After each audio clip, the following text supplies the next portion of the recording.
Hi guys, welcome back to Kpop Talks, and today we're doing the last week of Kpop recap for July. As always, gonna be a couple of days late when it comes to dropping it, but I'm an idiot, but it's the summer. Give me a little bit of a break, I guess. That's not the way I should think, but it's fine.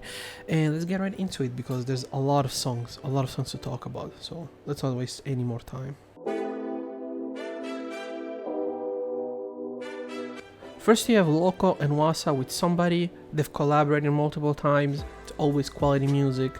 Somehow, I think they have a great collaboration. They always have great collaborations. I think they just fit with each other very, very well. Personally, artistically, sounding wise, their voices somehow fit, even though Loco is not a great singer. And, at least, once or twice a year we see Loco making music, and if he does it with Wasa, I'm happy. It's a good song. It's a feel-good song. It's a vibe. It's relaxing. It's a little bit different from what Waza normally does, but I think it's a good change of pace for her, and I think for everybody really, specifically in the summer, you need songs like this as well. Next we have Purple Kiss with Nerdy. Now the song itself is good. I think I really enjoy the vibe, kind of like the dark, kind of like the mysterious vibe they go for it. I like the good contrast between the chorus and the rest of the song. It's a good contrast, but I don't get the lyrics. Like, why is the song called Nerdy? I really don't understand. It's that classic K-pop thing where they just get a bunch of English lyrics and just put them together just so they have the English part of the song. It's just weird and makes no sense. But apart from that, I enjoy it.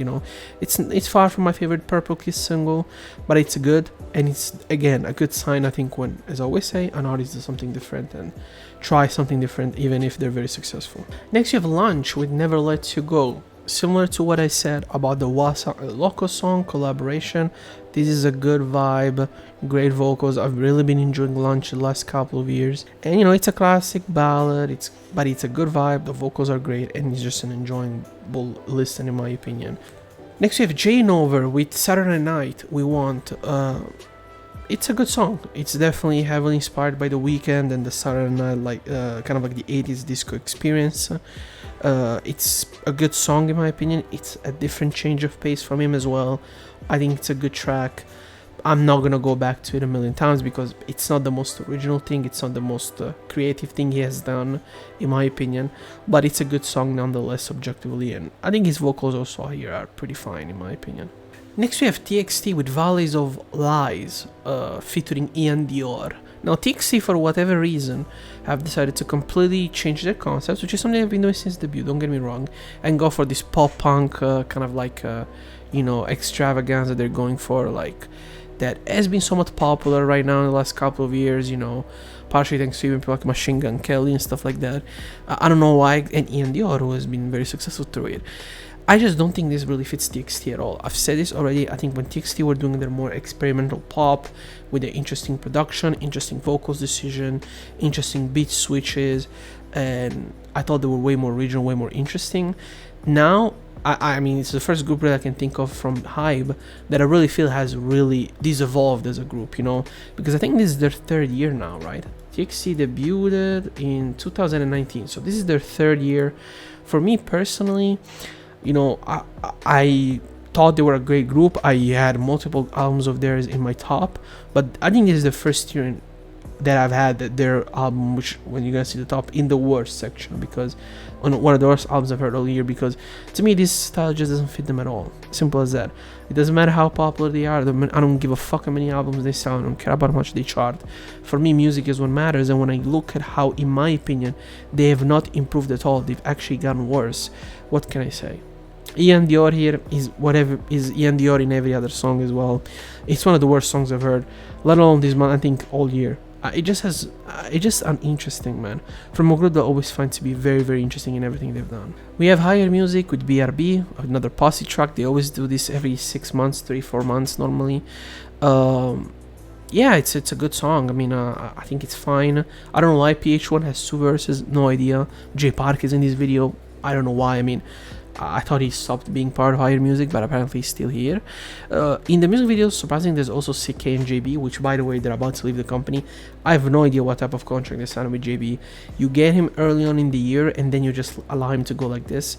I don't know what the fuck is going on. I know partially the reason, a huge reason why he signed was because of J Park, and then as he signs him, 2 months later, J Park announces he's leaving these hip hop his companies and is going to do other things. So it's a good song. I think even here, Jamin, who normally I'm not a fan of, does a good job. Obviously, Big Naughty kills it.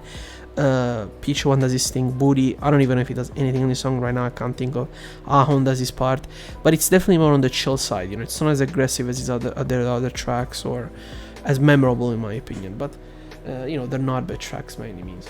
I had to turn my light on, or that thing was gonna keep happening. So again, it's a fun song, but it's not one of my favorites from their cuts. But again, Iron Music has quality artists, so I don't expect no less. Next we have Unite with Aviator. It's a fine song from Unite, but you know, everything that I hoped from for them has not really been happening with this song. Again, it's fun, it's modern, it's fourth generation in a nutshell, in my opinion. But you know, and while there is still some elements that I think are very remarkable, as I keep saying, I think they're hip hop, they should push it more. It's something I think they should push more personally. But at the same time, you know, I'm not expecting something crazy from them. I know they're not gonna do it all the time, so you know, I get it. But personally, I would expect something more from a group of this caliber. Simple as that. You know, definitely also the hip hop element is more present, which is a good thing compared to their debut. But I don't know. I still think they're trying to be a little bit too much. You know, this song reminds me of a little bit of Stray Kids, a little bit of 17. You know, which is not a bad thing. But I felt like, especially with their pre-debut, they were so interesting and original, and their company decided to kind of remove that edginess that really made them different, and just kind of conform them a little bit more. Still, the song is quality. It's not a bad song. It's just me rambling about stuff, as always. Next we have KB with Be Free from KB from Only One of Us. This song keeps the storytelling going on from Begin, which they started I think a month ago with Yoo-jung, right? That's the blonde guy, Yoo-jung, I always forget his name. And this song is definitely different. If Begin was more of a classic pop, you know, song in every aspect, you know, more of a club song, this is more relaxed, the vocals are a little bit more sweeter, you know, and it keeps going with the storyline, which is very enjoyable. Also something different, a little bit of LGBTQ representation done in a very good way, in a tasteful manner. There's no gay baiting or anything like that, queer baiting, whatever you call it, to, you know, get all the girls screaming and stuff like that. It seems like a project they've done in a honest way, and something they probably also the guys wanted to do. I've really enjoyed it. They're two good songs in my opinion. They really fit well with each other. I'm curious to see if they're gonna also do this with other concepts. Next we have Sunya from Wonder Girls fame with Just a Dancer. It's an enjoyable track. I know I think this is her comic after a long time. I don't know if she's been active since Shift Wonder Girls. I don't think she was. But it's an enjoyable track. I like her vocals a lot in here. Not the biggest fan of the chorus. I mean, at least it's not memorable to me. But the song is quality, definitely. It definitely is something that, you know, you can see she's an experienced idol. She's an experienced singer. She knows what she's doing on stage, and, you know, and you can see that through her music. So I think it's an enjoyable track, and hopefully she keeps making music, you know, and she doesn't just get stopped because of numbers and stuff like that. Next we have Tan with their second single, which is Walking in the Moon. It's not as good as their debut. Definitely not as good as their debut. It's not even close in my opinion. For the debut is a little bit more memorable, a little bit more cutting edge. This is something different, I would say, but still around that style. The production is fine, the vocals are good, the chorus is actually pretty enjoyable in my opinion, but it's not something, again, there's some 17 here as well. Maybe Dream, there's some NCT Dream elements in here, maybe the aesthetics they're going for in certain aspects of the music video. But you know, it's not a bad song by any means. It's just that to me personally, I felt their debut was way more interesting than this. Simple as that. And next we have another comeback from our legendary group, Kara Nicole U.FO. This I enjoyed more than Sunya's song personally. I felt it was a little bit more interesting, a little bit more quirky. It had more personality in my opinion, and it's a great song. I really do think it's a great song. Will I go back to it as much as maybe other songs? I don't know, because normally I tend to forget stuff. But if I remember to add it on my playlist, I'll definitely listen to it a lot, because I think it's really fun. And why it's not, again, a super original concept, something like that. The song has personality. You can just feel it when you listen to it. It's obvious through the music video. Like, to me, it's like she had way more input. I think Sonia, at least Sonia tried to go for something a little bit more easier since she came back after some time. Here, she's more of a full-fledged artist. She knows what she wants. She knows her concepts and her styles. But one thing definitely I think it's worse is her vocals. Sonia's vocals are better than Nicole.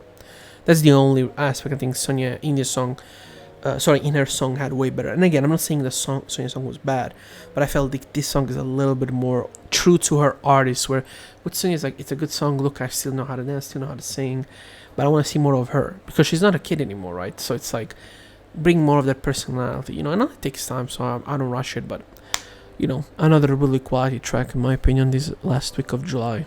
Next with Atbo with Monochrome. Now Atbo is killing it. I look at the numbers, they're doing crazy good. I don't know why. Maybe some of the members were from X1 or some other show that I don't know of, maybe, but it's like the song is good. I enjoyed Monochrome, heavily NCT inspired, you know. It's kind of cool to see it in a way, like a group being so heavily inspired by a group like NCT. Like the transitions, the way it transition from the songs to the singing to the rapping. The music video is very NCT in every way. You know, like early NCT, I'm talking like Fire Truck, Cherry Bomb era, like that type of stuff. But the quality song is there. The rapping is fine and it's pretty good. You know, so Atbo is another group that comes from a smaller company that is killing it, and that's needed. As I always say, when the genre is doing great in that middle section of success, you know, the genre is normally healthier, in general, higher quality. Pretty good song in my opinion, but their debut is still better. Next we have Zico with his second single since coming back to making music, which is Freak. This is way better I think than Soul Drift. The lyrics are great, his flows are sick, his personality on the track, the way he's always like, you know, every time he has a cool line, every time he says something that is memorable, you know. Now of course his company is under hype, so now he gets all these crazy music videos with super famous people in them and stuff like that. I guess that's what he was searching for. I still believe that he should have never gave his company to K. I still believe that to this day. Regardless, that it's a really good song.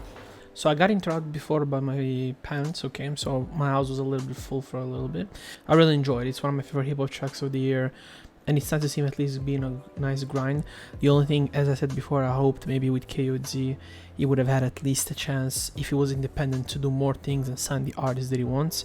Now you're under hype, you have to respect certain regulations, certain rules. And I think for an artist like him who was under a label for so long, it's kind of a weird decision, but I understand. He was getting into the military, it was COVID era, he was scared of losing everything, so he sold his company. Next we have a very cute song, a collaboration with Just and Minso, Cookie. Just a cute song, you know. If there's a definition of a cute song, this is the video that I think of in recent memory. The song is catchy, the chorus is catchy, the lyrics are cute as we said, and the vocals are really good from both parts. So it's just a very enjoyable track for me. There's nothing more to say, honestly. Next we have TO1 with Drumming. It's a fine song to me. There's good hip hop in here, good rapping. The chorus just feels out of place, but overall it's not one of my favorite TO1 songs. You know, it's personally something that I'm not gonna go back to, but I can see definitely a lot of other people enjoying it more than I do. Next we have Yuju x Friend featuring Big Naughty with Evening. I think it's a great track. It's different from what normal Yuju does, and Big Naughty surprised me with his vocals. I thought his vocals were really good here, and they were very complimentary of hers as well, and the song is just great. Simple ballad, very simple production, and just allows the vocals and the lyrics to take over, and I think it's a pretty good song. And I'm really curious to see what Yuju is gonna do, because Reconnect has a good trio to start with. You know, her, Kang Daniel, and Chancellor. That's a good trio. You know, you cover 3 different, you know, markets, and I want to see what they're gonna do, because they're under the radar, but their artists are really, really good. So I'm curious to see what they're gonna do in the future. And Yuju as well, because she released an EP this year, which I enjoyed. When I hear a full-length album with a concept and something more, you know, because we got that from Kang Daniel this year, and I know she's gonna get it maybe in a year or 2, like Kang Daniel, and I can't wait because her talents have always been very obvious in my opinion. Next we have 8 It's with Gorilla. It's okay. I mean, I personally think it's somewhat mediocre from them. You know, I've never was a huge fan of 80s from the beginning. Not because I always thought they were. It's not like I ever thought they were not good or anything like that. But to me, they were very up and down. And I would hear some albums and I'd be like, you know, there was a period, I think a year ago, if not 2 years ago, they used to release 2-3 albums. They've done it this year as well, 2-3 projects a year, and one project would be amazing, then you go to the next one and be mediocre.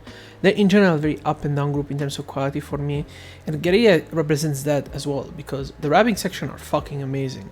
Great production, the production changes every time, and then you go to the chorus, and you go to the pre-chorus and the bridge, and you've heard that a million times, you know. So I don't know what is really the product company doing, because to me it's like, if only the music was a little bit better. But do they really need anything more? I mean, they're one of the most successful fourth generation K-pop groups. They, you know, sell arenas in America. I don't think they give a fuck about improving in that sense. And again, even though they're not super popular in Korea, I don't think they care about that, because they're super popular in the West, and that's where you make most money right now, I would say, right?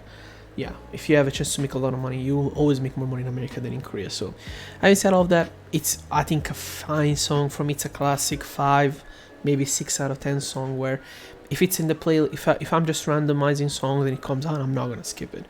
But I'm not gonna put it on my playlist. I just don't care for it personally.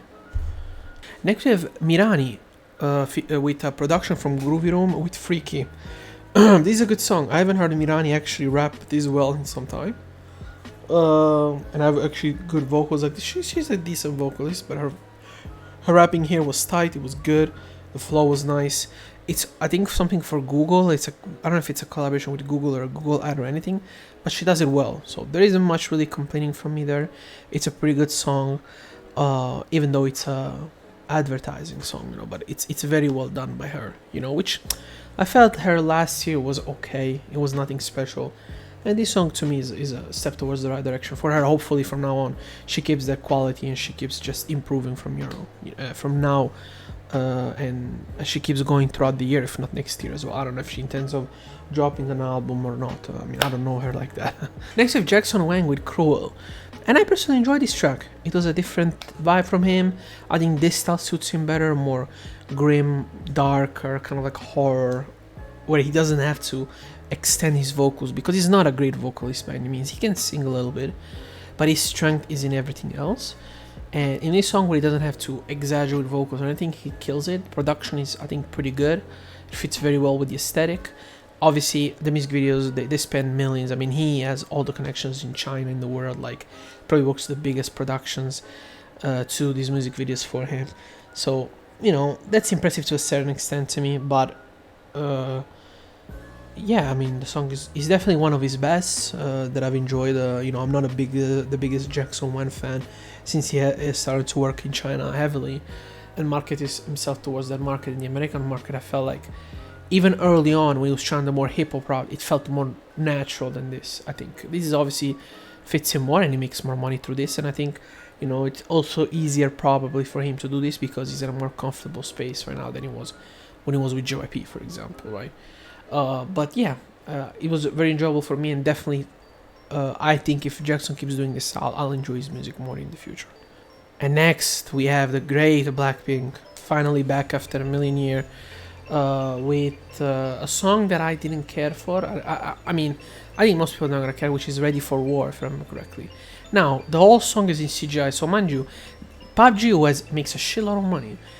Couldn't even convince them. They didn't have the money to take them out of their fucking ass and actually make music videos. Now people say, but they had the virtual concert. Sure, they had the virtual concert. But here, Jennie doesn't really look like Jennie. A little bit. Jisoo, I'm sorry, she doesn't look like Jisoo. Lisa looks like herself. Rose a little bit as well. You know, to me it's like, and the song is just boring. I think it's already a song they already dropped in the past, so it's not even they had to record for it. It's such a low effort song, you know, in my opinion, from Blackpink. But, you know, at this point, as I said millions of times, do they really care? I mean, they make so much money outside of this that, you know, I think most of them either want to do individual stuff or simply wait for the contract to move on. There's no other explanation really at this point. You know, like the music has never been the priority since 2019, in my opinion. I mean, I would even say 2018, but 2019, yeah. 3 years into, they're like, fuck it, we ain't gonna do shit anymore. I have 40 million Instagram followers, 50, 60. I can get any brand seeking millions of dollars a month. Why the fuck would I actually wake up and actually go and tour and do this stuff, which is tedious, specifically if music is not something that I love anymore. You just never know. I think people like Jisoo just want to act. I think people like Jennie wants to be a brand ambassador, and I think Lisa and Rosa wants to make music. So the song is fine, but I'm not a fan of it personally. Next we have CSR with Kpop. This is a pretty good song in my opinion. Very reminiscent of a G-Friend, of a very young early CLC, the Luna of debut somewhat as well. Like there's some elements of that, and I enjoyed A-Pink obviously. The song is good. It's catchy, it's cute, the production works for what they're doing, and it's nice to hear a fresh group that again doesn't come from a big company, is not being propsed by anybody, make quality music. And I'll say that a million times, I'll say it another million times again. I like that, I love it, and I think that's what makes the genre, to me at least, fun, and makes me want to keep checking music in general regularly, even if the big groups are not around or they're not really promoting. Next we have Trends with Click. As their name say, they follow the trends, and this song has all of them in it. It's not a terrible song, but I think it's bad. There's no interesting parts of it here. I think the production is not interesting, the chorus is not interesting. There's zero originality. And again, compared to other groups that we've talked about before, they don't really stand out in a positive manner, in my opinion. So yeah, I think this is one of the worst ones I've heard this week. It's just not a good song. As another group that, as much as I love, they're so inconsistent for me, is Stray Kids. And this next song that I'm going to talk about, it's not a bad song by any means, but Time Out. Like, I get it, you need to do somewhat of a summer song, an acoustic track, and all of it, but it's so mediocre in every aspect, from the instrumentals to the vocals to the lyrics. Nothing about it is interesting or good. From a group that normally, when they put effort in their artistry, it's so noticeable. Bro, they've done this in a minute, like 20 minutes, 30 minutes when they're in vacation somewhere, or maybe they were in LA for shootings. They're like, let's just do this for 30 minutes and we upload it. We're gonna make money from it, or from the YouTube channel. We're gonna make money from iTunes. I get it. But for me, it's like, it's just not a good song. It's fucking bad. I just at least put some effort in it, But when you say this, people will say that you're a hater, but I don't like it. In general, specifically in groups like Stray Kids, I don't like when it's clear they put no effort in their music. It really bothers me, It's like, what, do they think we're stupid or what? But also, the market is like this. There's people that don't care about like music as much as I am, so as much as I do and other people do, sorry. So I think, it's fine to a certain extent.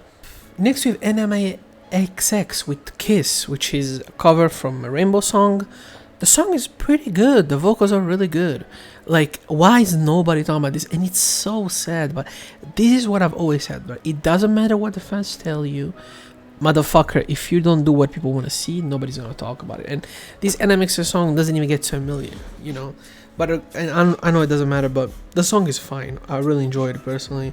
Hopefully NMAXX has the chance to show more quality in the future, better quality of music, because their debut has been so bad that it honestly can just go up from here now. It can't get worse than that, and I truly believe they can get better, because JYP is a very smart company, a great company, but bro, like, that debut was not it. I do not know what the fuck what were they thinking in the process. It's so weird. Like, it's so out of character as well for a Korean company and a Korean label to be this bad and managing as a young debuting group. Next we have a J-pop group, Fuck You, with Choco Fudge. This is a pretty good song. I enjoy most things Fuck You. I've been listening to them a lot recently. I enjoyed the song quite a bit. It's a pretty good song. Somewhat sexy. And the chorus is fine. It's probably my least favorite part of the song, but it's still good. So yeah, definitely check it out. Check out Fuck You in general. Check more J-pop. The more I'm listening to it, the more I'm enjoying it, and I learn to appreciate it. So you should do as well, I think. Next we have a solo song from a Dreamcatcher member, Handong, with Winter. Now, interestingly, this song came out in the summer. So why the fuck are they releasing a song I know they're not releasing it because they released the album months ago and now they're dropping the special videos. I have no idea what the fuck their company's doing. But the song is good. I think it's a quality solo track. I mean, I'm gonna put the album, I think, in the worst section, unfortunately, because while I enjoy this solo song, a lot of the other solo songs I'm not a fan of, and they're more than half of the album. And the rest half, which is the singles and the B-sides, they're just so uninteresting. And it's so weird because, to me, Dreamcatcher, like, they were so cool and original when they came out. And the more they got more pop, the more they got more EDM to go into the industry, which, again, EDM is probably the biggest industry when it comes to touring and going to festivals. You're not gonna tour more than that and metal music. That's by far true. Like, K-pop has limitations, pop music has limitation, hip-hop even has limitation. But EDM and metal, bro, you could, if you're like an established metal group or an EDM duo or soloist, you can tour 365 days a year for 10 years in a row. Like, it's crazy how big the market is. So I understand their company going towards that direction. What I don't understand is what are they doing in their head to thinking that this transition, and by the way, it's not like they were making incredible original music, they conformed. And what some elements of Dreamcatcher was still present in their albums, and I've enjoyed a lot of their albums, it was never the same. And I think partially is because their company wanted to get into the EDM market. They've done so many countries, phone games, MMOs and stuff like that, but there's always something missing. And I think those insecurities from their companies and these indecisions, they've really stopped the group from going to the next level. And I think you see it a lot in this album. I mean, how can you have an album dropped months ago and you drop the special video of one of your members months later and you deactivate the comments because you don't want to get roasted? I don't know, man. It's a bad sign, and I would be surprised if Dreamcatcher, resigns their contracts, because I think their contracts are also up, I think, in a year or two. So I have no idea what the fuck they're thinking, but the song is fine. And this was it for July as a whole. I mean, I have to say, honestly, it was a pretty good month. It started fucking weird, like, I'm not gonna lie to you. J-Hope dropped a song that I didn't like. Mark had a song that I didn't like. So I'm going down, and it's like, yeah, Onyu dropped the worst version of his singles. Winner had a single that was fine. Like, nobody was really standing out apart from Kang Daniels and the ones that have been on a roll in terms of quality, right? But then the week after, you had you had Ike, we had J-Hope with Arson, we had Girls from aespa, so things gotten better. So then the last week, which I've reviewed now, which was fine. Overall, it was a good month in my opinion. There was a lot of good albums, and in June, I thought the month compared to this was a little bit worse. Maybe because I'm looking at June, it's like, it's as good. I mean, June actually is better. No, I'm looking at June, it actually was better. Yeah. June is still better than July. Yeah. So maybe I was wrong. Maybe I was thinking about May. But June was still better than July, but I still feel like July had a rough start, had a great middle, and a decent ending, which still makes it a good month in my opinion overall. And it closes pretty much the first half of the year, because to me, like, I normally count June and July the end, and then you have August and September. That's the second block. That starts the second part of the year. August, September, October, November, December. It's 5 months. It's not really, doesn't really start from July. And yeah, I mean, I've enjoyed it. Tell me, what were your favorite songs of this month and your least favorite songs of this month, and what are your most anticipated comebacks for this month of August, because we have some interesting songs coming around. Having said all of that, hopefully it's not going to be too long of a video. Thank you for watching the videos. Leave a like, comment, subscribe, and see you next time, which hopefully it's not very far from when I release this video. Thank you very much.